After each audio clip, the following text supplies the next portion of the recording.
આજના વિડીયોમાં આપણે ભાગવત ગીતાના 7 ઉપદેશ વિશે ઊંડાણથી ચર્ચા કરવા જઈ રહ્યા છીએ, તો વિડીયોને ધ્યાનપૂર્વક છેલ્લે સુધી સાંભળજો, જેથી તમારા જીવનનું કલ્યાણ થઈ શકે અને તમે જીવનની દરેક મુશ્કેલીનો સામનો હિંમતથી કરી શકો.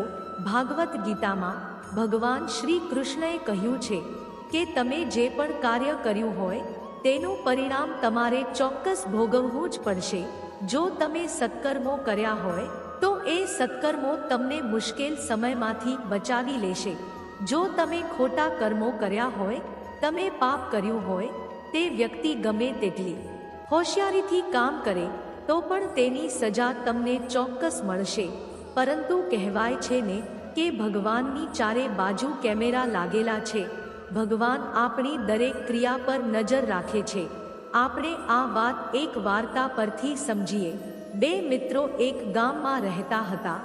બંનેએ વિચાર્યું કે અમે આ ગામમાં ધન કમાઈ રહ્યા નથી, એટલે બંને પૈસા કમાવવા માટે શહેરમાં ગયા. થોડા વર્ષો સુધી ત્યાં રહ્યા પછી તેઓએ ઘણા પૈસા ભેગા કર્યા. પછી વિચાર્યું કે હવે આપણે આપણા ઘરે પાછા જઈએ, કારણ કે આપણે સારા પૈસા ભેગા કરી લીધા છે. તે સમયે પરિવહનની એટલી સુવિધા નહોતી. રસ્તે મુસાફરી કરતા રસ્તામાં રાત પડી, તેથી તેમણે વિચાર્યું કે આજે રાત્રે આપણે અહીં આરામ કરીએ. એક મિત્રએ કહ્યું કે હું અહીં રહીને પૈસાની રક્ષા કરું છું, તમે બજારમાં જઈને ભોજનની વ્યવસ્થા કરો. જ્યારે તે મિત્ર બજારમાં ગયો ત્યારે બીજા મિત્રના મનમાં પાપી વિચાર આવ્યો. તેણે વિચાર્યું કે અમે આટલા પૈસા ભેગા કર્યા છે, જો હું તેને આ જંગલમાં મારી નાખું તો બધા પૈસા મારા હશે, નહીં તો મારે અડધા પૈસા તેને આપવા પડશે.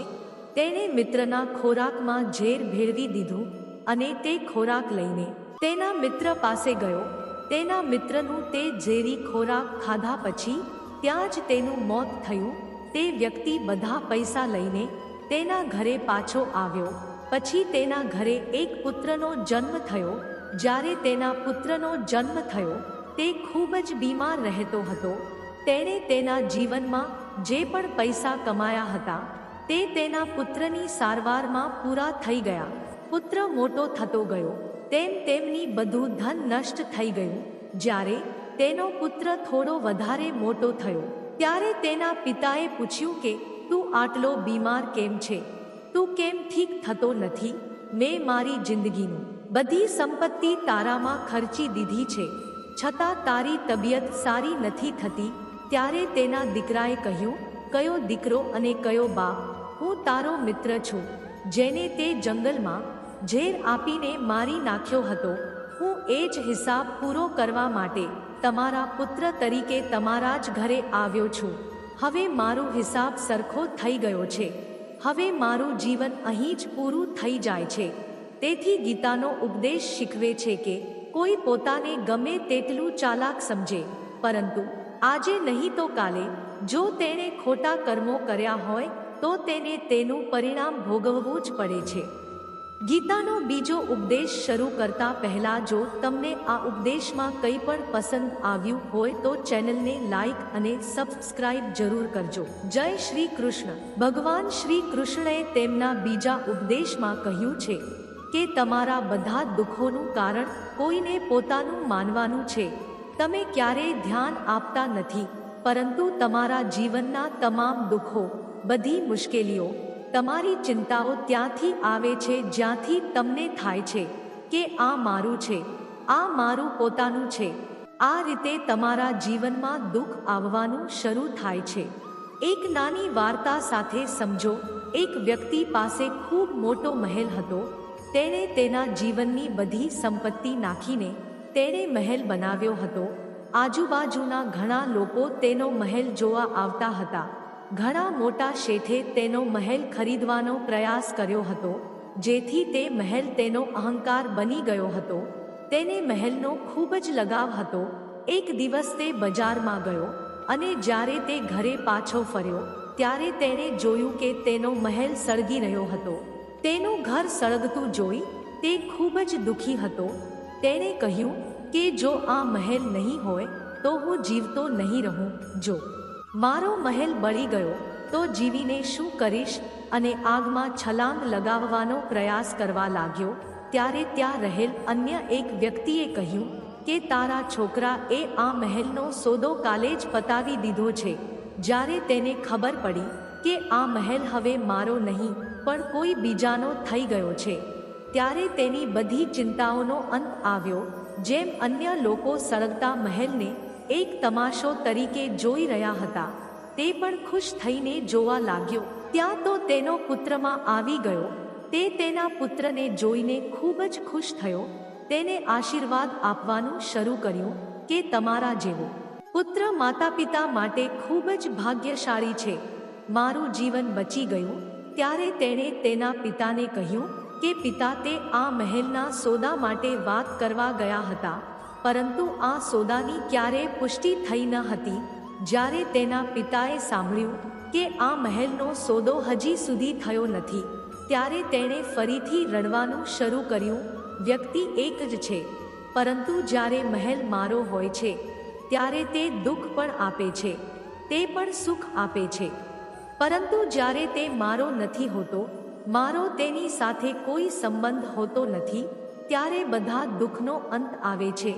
તે જ રીતે જીવનમાં જ્યારે કોઈ જગ્યાએ કોઈ વ્યક્તિ સાથે આપણે કોઈ પણ સંબંધ સ્વીકારીએ છીએ, આપણે કોઈને પોતાના સ્વીકારીએ છીએ, ત્યાંથી બધા દુઃખ શરૂ થાય છે.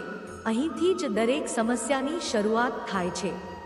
શ્રીમદ ભાગવત ગીતાનો ત્રીજો ઉપદેશ કહે છે કે જેવું તમે કોઈને તમારું જીવન જીવવાનું કારણ સમજો છો કે હું તેના વિના જીવી શકતો નથી, તો તે વસ્તુ, તે કામ, તે વ્યક્તિ તમને ખૂબ દુઃખ પહોંચાડે છે. ગીતાનો ત્રીજો ઉપદેશ એ છે કે આજમાં જીવો. કાલની ચિંતા કરવાનું બંધ કરો. જે પણ વ્યક્તિ પોતાના ભૂતકાળમાં કે તેના ભવિષ્યમાં ખોવાઈ જાય છે તે જીવનમાં ક્યારેય સુખી થઈ શકતો નથી. તમારામાં જીવનમાં સુખ મેળવવાની શક્તિ છે.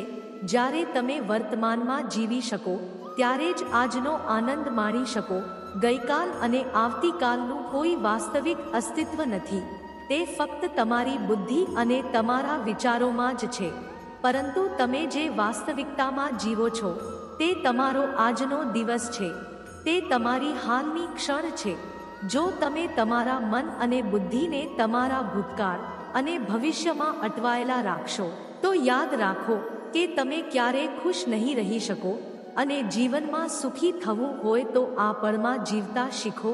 ગીતાનો ચોથો ઉપદેશ એ છે કે જે કોઈ તમારી સાથે ખોટું કરે છે, તમારી સાથે છેતરપિંડી કરે છે, તેને સજા થવી જ જોઈએ.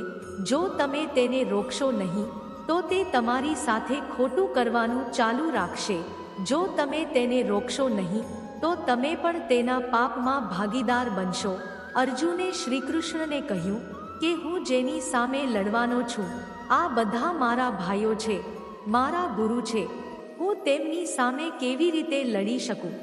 ત્યારે ભગવાન શ્રીકૃષ્ણે અર્જુનને કહ્યું કે જેને તમે તમારા પોતાના સમજો છો તે બધા અન્યાયી છે. તેઓ પાપની તરફેણમાં ઊભા છે. અને જો તમે તેમને મારશો નહીં, લડશો નહીં, તો સમાજમાં વધુ પાપ વધશે. કારણ કે જ્યારે કોઈ આવા પાપીઓને રોકતું નથી ત્યારે તેઓ વધુ પાપ કરે છે. જેમ કે જ્યારે કોઈ તમારી સાથે ખોટું કરે છે ત્યારે તેનાથી દુઃખ થાય છે. અને જો તમે ત્યાં મૌન રહો છો તો તેનાથી સામેના વ્યક્તિનું મનોબળ વધે છે. તે તમને નબળા માનવા લાગે છે અને તે તમારી સાથે ખોટું કરવાનો પોતાનો અધિકાર સમજવા લાગે છે. પરંતુ જ્યારે તમે તેના ખોટા વર્તનને ચલાવવાનું બંધ કરો છો અને તેનો વિરોધ કરો છો ત્યારે તે તેની મર્યાદામાં રહેવાનું શીખે છે. અને આ કળિયુગ છે. આ યુગમાં સુખી થવું હોય તો પોતાની રક્ષા જાતે જ કરવાની છે. જો કોઈ તમારી સાથે ખોટું કરે છે તો તમારે તેને ક્યારેય સહન કરવું જોઈએ નહીં, પરંતુ તેનો સામનો કરવો જોઈએ. ગીતાનો પાંચમો ઉપદેશ એ છે કે તમારે ક્યારેય કોઈની સાથે અતિશય આસક્તિ ન રાખવી જોઈએ. જેને તમે સૌથી વધુ પ્રેમ કરો છો તે તમને ચોક્કસ રડાવશે. મોહને કારણે તમે કોઈની પાછળ મરતા રહો છો મોહને કારણે તમારે ઘણી વખત અપમાન સહન કરવું પડે છે અને ઘણા લોકો મોહને કારણે તેમનું અપમાન પણ જોતા નથી કે મારી સામેની વ્યક્તિ મારું સન્માન કરતી નથી એ પણ દેખાતું નથી. તમને કોઈ વ્યક્તિનો ચહેરો દેખાતો નથી. તમે જે જુઓ છો, જે સાંભળો છો તેના પર વિશ્વાસ કરવાનું શરૂ કરો છો, ભલે તમને ગમે તેટલું દુઃખ થતું હોય. જો તમે કોઈ વ્યક્તિને યોગ્ય રીતે સમજવા માંગતા હો, તેના સત્યોને જાણવા માંગતા હો, તો તેના માટે ખૂબ જ મહત્વપૂર્ણ છે કે તે શક્ય તેટલી વહેલી તકે તેના મોહમાંથી બહાર આવે. તમારી આસક્તિ તમને દુઃખ પહોંચાડે છે. જે દિવસે આસક્તિ પૂરી થાય છે તે દિવસે તમને કોઈ સંબંધથી કોઈ દુઃખ નથી મળી શકતું, કારણ કે તમને પછીથી કોઈ ફરક નહીં પડે. ગીતાનો છઠ્ઠો ઉપદેશ એ છે કે તમે બધા જે કરે છે તે નહીં, પરંતુ તમારા માટે જે યોગ્ય છે તે કરો. શ્રી કૃષ્ણએ અર્જુનને કહ્યું હતું કે તમારી જે પણ ફરજ છે, જે તમારા માટે યોગ્ય છે, તમારે પણ તે જ કરવું જોઈએ. જે કાર્ય વિશ્વ કરી રહ્યું છે તે તમારે ક્યારેય ન કરવું જોઈએ. અર્જુને શ્રીકૃષ્ણને કહ્યું કે એવા ભયંકર યુદ્ધમાં લડવા કરતાં તો હું સંન્યાસી બની જાઉં. ત્યારે શ્રીકૃષ્ણે અર્જુનને કહ્યું હતું કે સંન્યાસી બનવું એ તમારું કર્મ નથી, એ તમારો ધર્મ નથી. તમે ક્ષત્રિય છો. કર્મ અને તમારો ધર્મ એ છે કે તમારે અધર્મનો નાશ કરવો જોઈએ અને ધર્મનું રક્ષણ કરવું જોઈએ. એ જ રીતે દરેક વ્યક્તિની એક અલગ ફરજ હોય છે, એક અલગ માર્ગ હોય છે. તેથી તે રસ્તે ના જાવ જ્યાં બધી ભીડ જઈ રહી છે. જે કામ દુનિયા કરે છે તે ક્યારેય ન કરો. આજકાલ આ ફેશન થઈ ગઈ છે, એક ટ્રેન્ડ બની ગયો છે. દરેક વ્યક્તિ કરે છે, તેથી અમે પણ તે કરી રહ્યા છીએ. આખી ભીડ તે જ કરી રહી છે, તેથી અમે પણ તે કરી રહ્યા છીએ. જો તમે ભીડ જે કરી રહી છે તે કરો છો તો તમે પણ આ ભીડમાં ખોવાઈ જશો. પરંતુ જો તમે જે તમારા માટે યોગ્ય છે તે કરો છો, જે તમારી પ્રતિભા છે તે કરો છો, તો તમે વિશ્વની બધી ભીડમાં અલગ દેખાશો. ગીતાનો 7મો ઉપદેશ એ છે કે જીવનમાં છેતરપિંડી પોતાના જ કરે છે, કારણ કે તેઓ તમારી નબળાઈ જાણે છે.